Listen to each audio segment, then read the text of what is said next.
girls, let's do some work with red letter Jesus. We've got the coolest book, Jesus in Red. It has 365 words of Jesus. So that's one for every day of the year if we do this every day.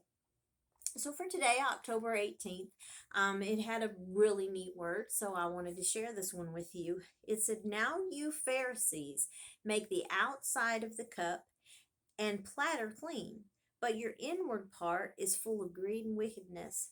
O foolish ones, did not he who made the outside make the inside also?" So, what does that mean exactly? All right, the first thing we have to know is that if it's a red letter word, then that means Jesus said it. It's something that he literally said out of his mouth while he was here on earth. So, that's the most important thing here is to know that he said this. Okay, so what did he say?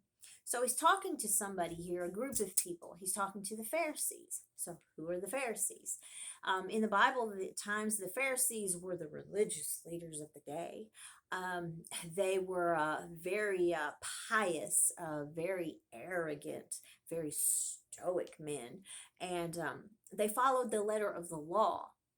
So when Jesus came on the scene, he challenged everything that they had ever stood for, everything that they had ever taught and said, because Jesus came to redeem the law by being the sacrifice.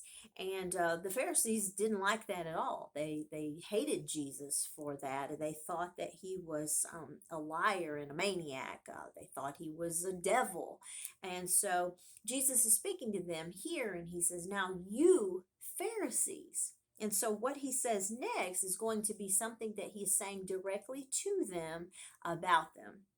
So, what he says is, "You make the outside of the cup and the platter clean, but the inward part is full of greed and wickedness." So, I thought I'd show you an example of exactly what that means. So, I have my cup, my white cup, my cup that's clean and shiny because I've washed it and I've scrubbed it and I've bleached it. And so that's what Jesus said to these Pharisees. He said, "You've taken the outside and you've scrubbed it clean." Now, Jesus, a lot of times Jesus spoke in symbolism, in what seemed like riddles, and they were mysteries to the people. So Jesus wasn't really talking to them about a cup.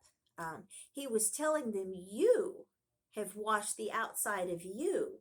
Oh, you're squeaky clean." They followed the letter of the law. They did everything the law said. They seemed very religious, pious, and stoic. And as they walked through the city streets, everyone would look at them and they would see a white cup. They would see a clean, squeaky, and shiny Pharisee, religious leader.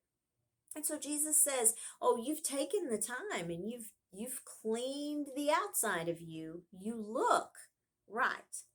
The problem is you forgot about the inside."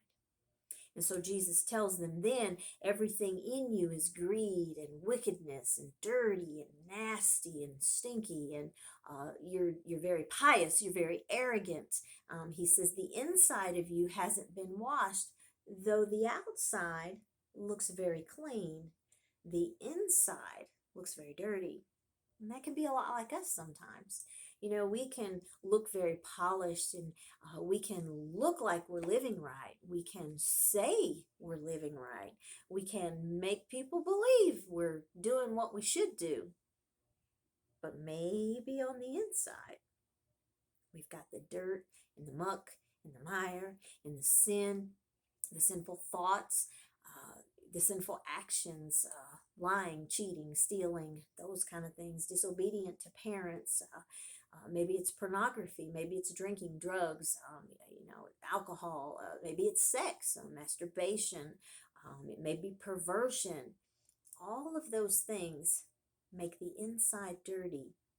No matter how shiny we may look out here, if the inside is dirty, he says we need to be cleaned. And only Jesus can clean. He says, "Didn't the same one who made the outside make the inside also? Don't you think that if I care about this, I care about this too?" So we can't just bring him the outside that looks all shiny and squeaky clean. we have to bring him the inside too and let him clean that up. I love you guys.